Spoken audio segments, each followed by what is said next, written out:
Welcome back to Arcade Spirits. In the last episode, we ran through the first half of Ultima Funplex. It wasn't necessarily a great time. We had some rough goings of it there. Percy was having issues.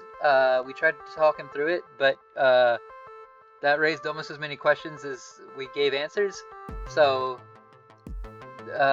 hopefully that's fine. And also, Queen Bee's probably not having a great time because we didn't go help her when we went to help Percy instead.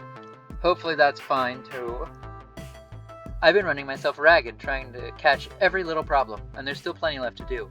But no sense not practicing self-care too. It's time to get my lunch on. And while a nice quiet moment to myself would probably help, what would help more would be a smidge of social interaction beyond crisis management. Percy and Queen Bee are obviously tied up in their own affairs, but everybody else should be open. Who could I lean on in my time of need?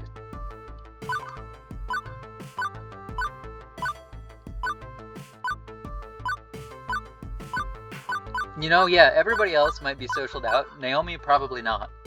Let's go talk to Naomi. Naomi's been hiding away in her workshop all day, coming out only for spot repairs on games. I'll go see if she wants to hit the whole story or something for lunch. I turn the handle to the wide double doors of her workspace and step inside.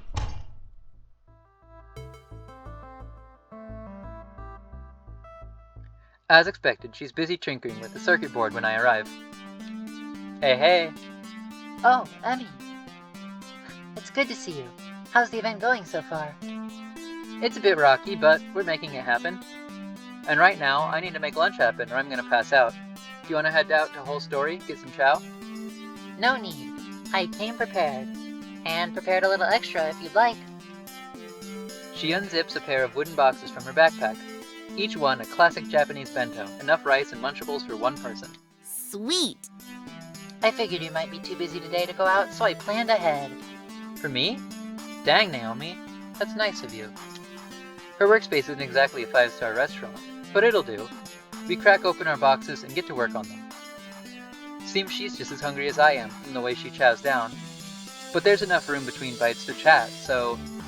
Okay, I gotta know. Why the fixation on retro games?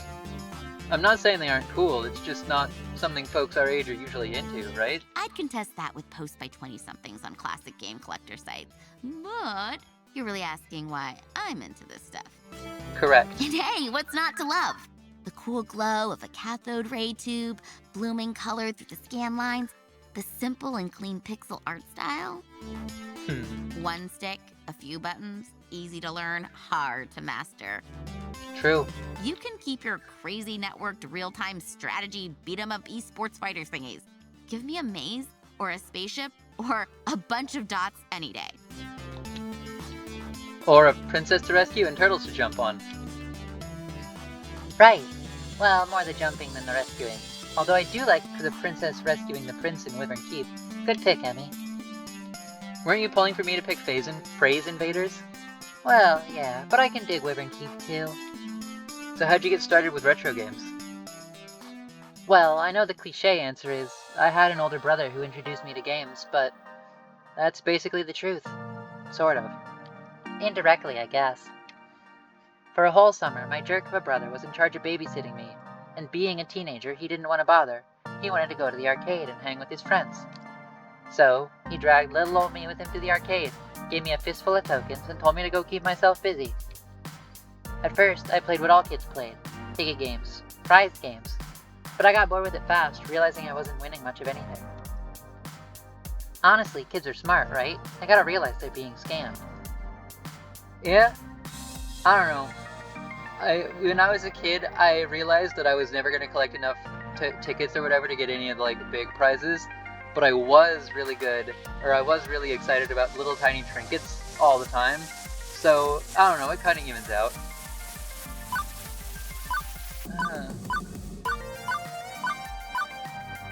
Well, when you really want a toy with all your heart, don't be so hard on kids. I've worked the floor for weeks. I've seen how fixated a kid can get on some high-ticket fleshie. When you've made up your mind and already spent piles of tokens, well, you gotta keep going. Otherwise you have to admit it wasn't worth it. Ah, sunk cost fallacy, baby! Yeah, it's cruel, the sunk cost fallacy. I wish I could just give those kids the toy they want, or, I don't know, sell it. But no way Gavin would allow that. Plus, well, there was one other problem with the ticket game area. Too many kids. Just way too many kids I didn't know from schools I didn't go to. I was too timid to ask someone to leave a game I wanted to play, or even to hover around them, worried they might talk to me. I'm really not good with strangers, huge crowds of them. Once I get to know someone, well, they're not a stranger. That's different. Like you, I got to know you quickly enough. Considering she gave me her lunch on day 1 and made me a lunch for today, quickly indeed. But there was one area of the arcade which had next to nobody playing games, where I didn't need to put a quarter up and wait in line, where everything was fun. Retro games. Exactly. Only a few older guys back there. I could play anything I wanted. Every game was a single token, and it was also amazingly cool and flashy and colorful and... oh, it was paradise. Those games were my new best friends. Now I look forward to my jerk of a brother abandoning me in the arcade to go play fighting games. Eventually summer vacation ended, and I went back to school, but I kept visiting arcades, especially ones with good retro collections. So that's how I got into classic arcade games.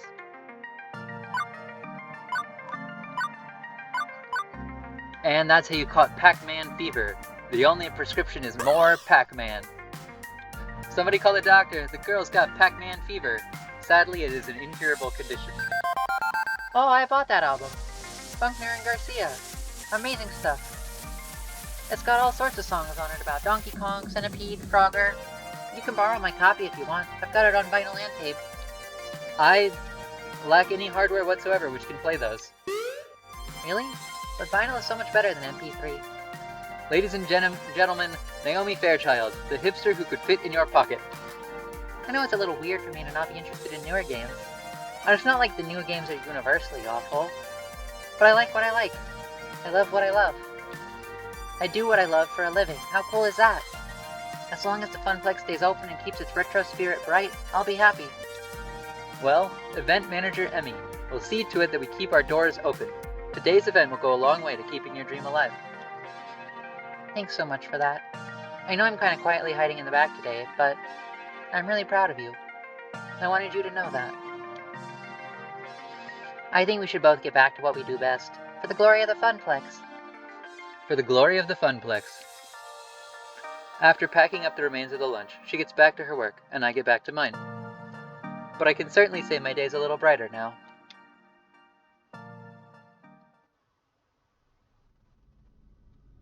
The next few hours pass quickly. With renewed confidence, Percy's deep into his world record run and performing admirably. He's intensely focused on that score, inching ever closer. While Queen Bee effortlessly destroys locals on the path to her inevitable showdown with the demon. Myself, I float through it all, taking care of little problems while keeping an eye on both of them. But as the event winds to a close, all eyes are on our two main events, and the very real possibility of our local heroes falling apart at the finish line.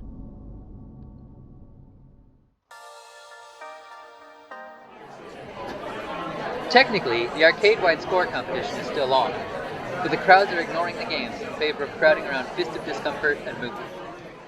Percy's been on a solid run since his earlier fumbles.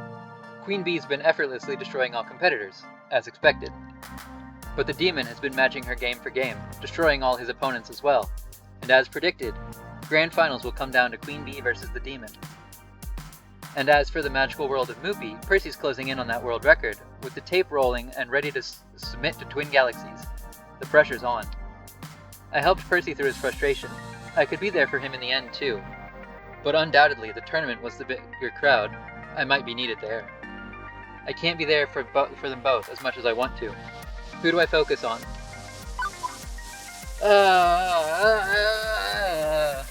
I was there for Percy earlier. I gave him as much pep talk as I can. I did not help Queen Bee, and she seems to be having a rough go of it. So, I'm gonna go, and it's the bigger crowd, so I'm more likely to be needed. So, we're gonna go spend time with Queen Bee. I'm sorry, Percy, I believe in you. This is it.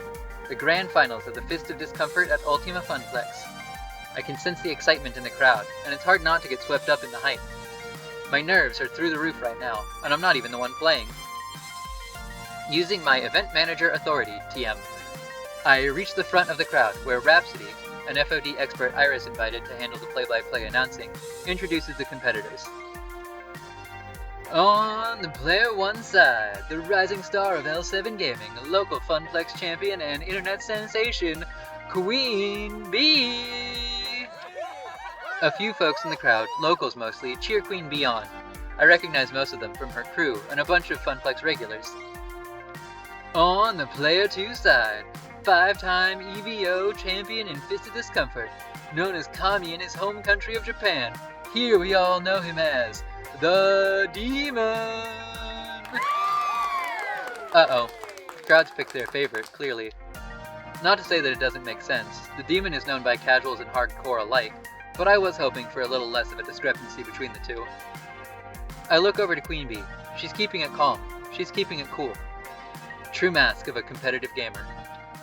After a quick handshake, it's off to their joysticks, quartering up and getting ready to battle. My fellow gamers, this is the grand finals here at Ultima Funplex. Let's hear it for our competitors! As they shuffle through the character selection screen, the crowd waits in anticipation, eager to see who will be chosen. The announcer takes that momentum and brings it back twofold. Queen Bee is sticking with her Bride and Joy, the fast and deadly Tomokaze! From what I've learned, Tomokaze is a light and fast character, suited for Queen Bee's aggro style. It's her favorite character. And as for the Demon, who's been playing his staple, a heavy-set controlling samurai all day, selects a similar speedy attack ninja? What an amazing turn of events! The Demon completely strays from his normal character roster and chooses Silent Blade! This is completely unlike anything we've seen the Demon do today. What an exciting matchup, one you won't want to take your eyes away from. The nuances of this game escape me, but I'm pretty sure this isn't what Queen Bee was expecting. Not in the slightest. I'm starting to wish I'd paid more attention to this game, so I'd know exactly how doomed she was right now. With characters locked in and maps set, let's not delay this match any further. The countdown is at 3, 2, 1, and begin!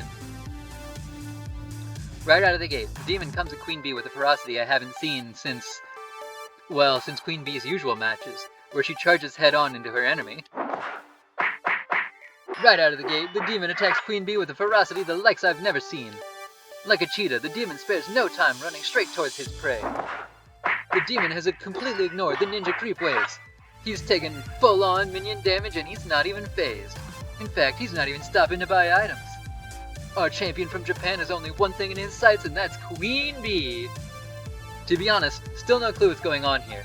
Even as the esports are a dense brick of knowledge that's way beyond me. I kind of follow, but not enough to really know what's going on. Only because I played League of Legends poorly for like 3 months back in high school. I wasn't good at it, I didn't enjoy it, so I stopped. But from what little I know, Queen Bee plays a fast style. And now she's hitting someone who's playing even faster, staying just one step ahead.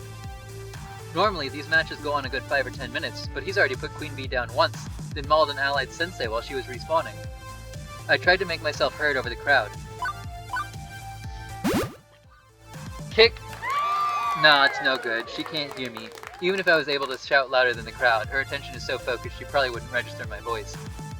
I can do nothing but helplessly watch as the Demon pulls her apart again and again. The onslaught!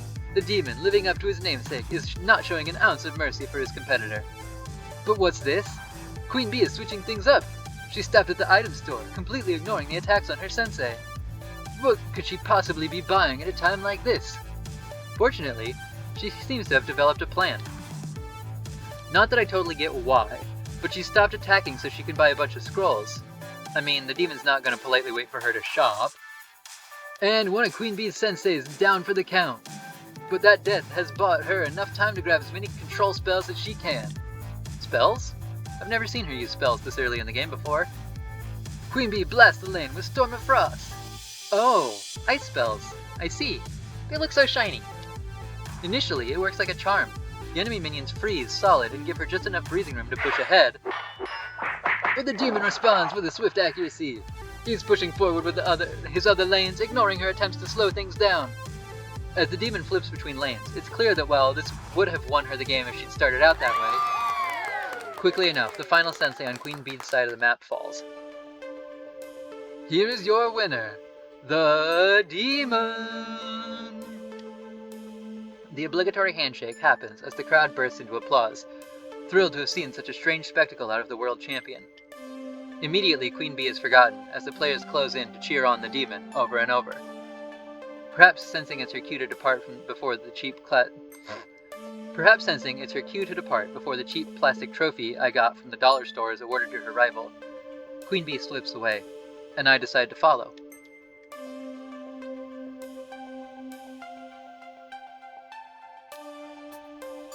I find her in the break room, collapsed on one of the folding chairs, face in her hands. Quietly, I take a seat next to her. I don't know. After L7 Gaming dumps me, maybe I can live off my stream subs alone. If they don't abandon ship too, I mean. Maybe cut my living expenses a little. You know, move back into my parents' house, things like that. If worse comes to worse, maybe Naomi will carve out the insides of an unpopular game and I can sleep in there. I recommend pizza bagels, breakfast of champions. If you're looking to chop your budget down to size, may I point out that when a pizza's on a bagel, you can have pizza anytime? Hey, that's my line. Queen Bee laughs bitterly. But she is laughing, at least. I better develop a taste for microwaved food, then. So, you're sure your team's gonna drop you, huh? You don't know L7 Gaming, kid. They've been looking for an excuse to cut me from the roster for... well, no point going into the reasons now. Point is, I failed, and they'll know. My career? Basically in the toilet right now. This is my fault, isn't it? I'm the one who organized the event. I'm the one who pushed everyone past their limits, all in the name of making my dream a reality. I've been working hard to make what should have been just another temporary job in a long string of temporary jobs into something more, something I can believe in. But I didn't stop to think of what it would cost me and everyone around me. Bah! Whoa! Wash that filthy mouth out with some soap, kid. Question is, now what? Where do I go from here? Well, thankfully someone's knocking at the door, interrupting me before I need to provide career advice to someone whose career I just indirectly destroyed. Although I'm expecting it to be Gavin, or maybe Ashley, to come cheer their friend up, the unexpected walks in the door. The two of us sort of stare, confused, as the man addresses Queen Bee.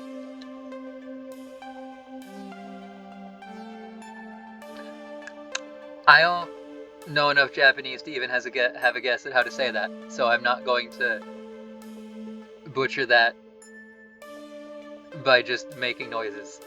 Something in Japanese, if you can read it and want to tell me in the comments what it says, how to pronounce it, what it translates to, any of that, love to hear it. I have no idea. That one too. What? Hey, listen. Oh wait, Iris might be about to translate. I can translate. One moment while I load my Japanese to English speak recognition systems. I'm afraid my English is not very good, so...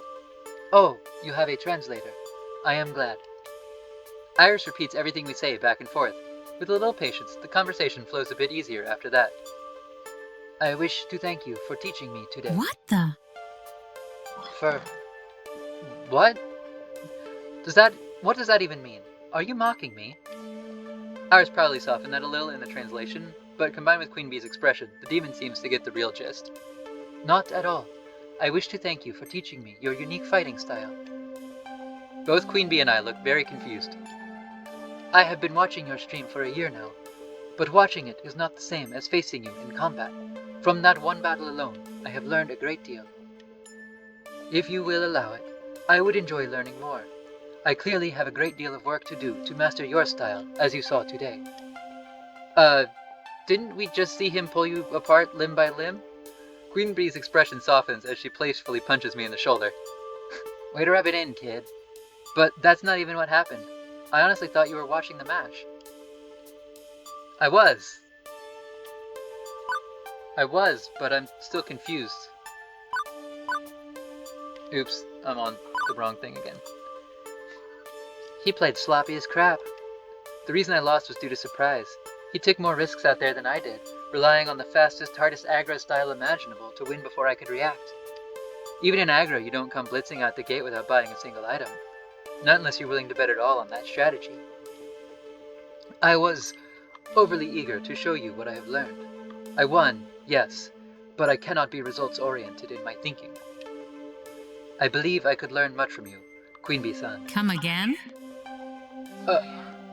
I believe we could learn much from you. I processed that after I clicked away, it's fine. Okay, who's we exactly? Myself, the Kami of Japan. Onslaught-san, the Kami of the NorCal scene. Fausta-san, the Kami of Germany. We are assembling a team, winds that blow from all directions at once, carrying with them wisdom from across the arcade world. A diverse team, 4 players, by players. But we require an aggro-style champion, a Kami of the East Coast scene in America. We would be deeply honored if Queen Bee-san joined us. As he offers a deep bow, neither of us know quite how to react to that. Queen Bee speaks up first. Hold on. You're offering me a job? That's why you came here? Hi. I have been scouting for talent to complete our team, but I have yet to meet anyone else quite like you.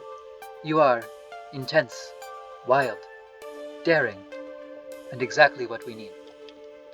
But I could not know for certain until I attempted to surpass you in direct combat. I attempted, and I failed. Winning the match is irrelevant.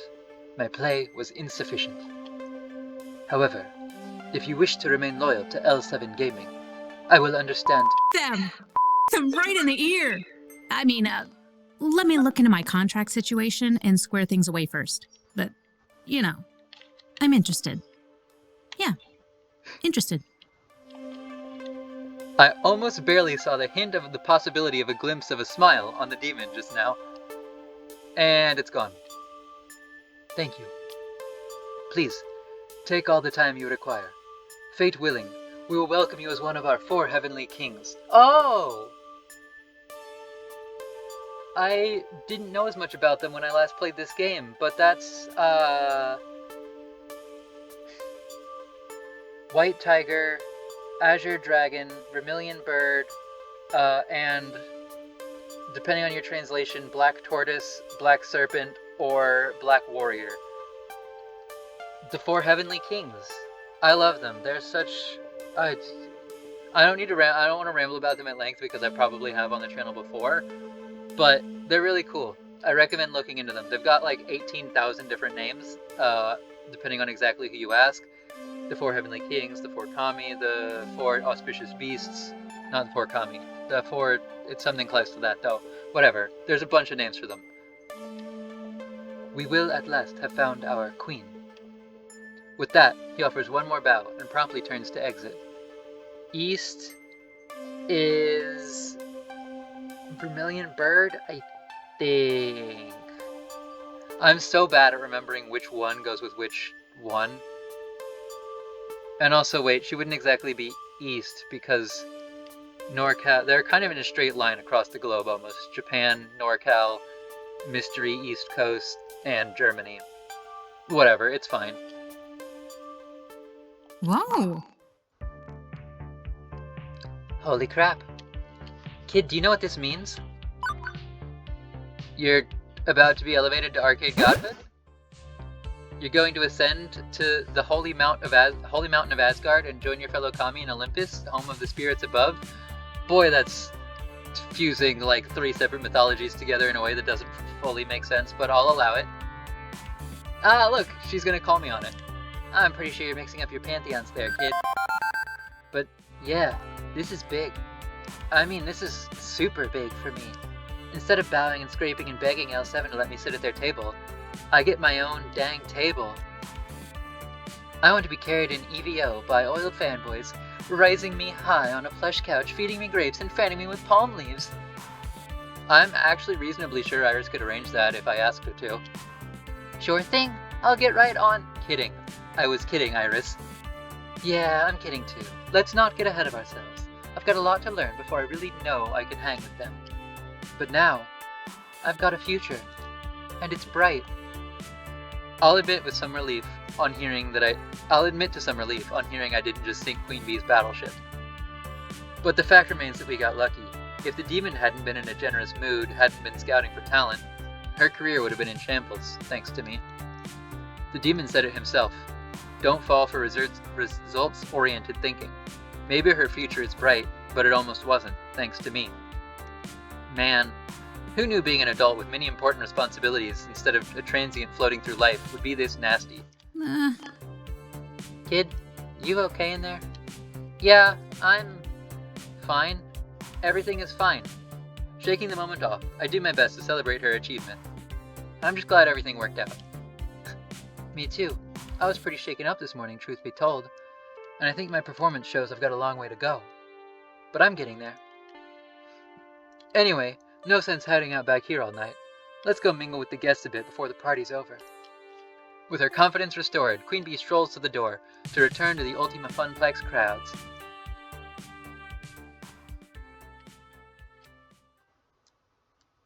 As we re-enter the arcade, I instinctively size up the crowd, looking for trouble. But there isn't any. Good. Don't think I could deal with another crisis. Wait a minute. Where's Purr? Percy? I don't know. He's gone. Nobody's playing Moopy. In fact, it's already drained out the extra lives and gone back to the attract mode screen. With a score just short of the world record, dang it. Shoot.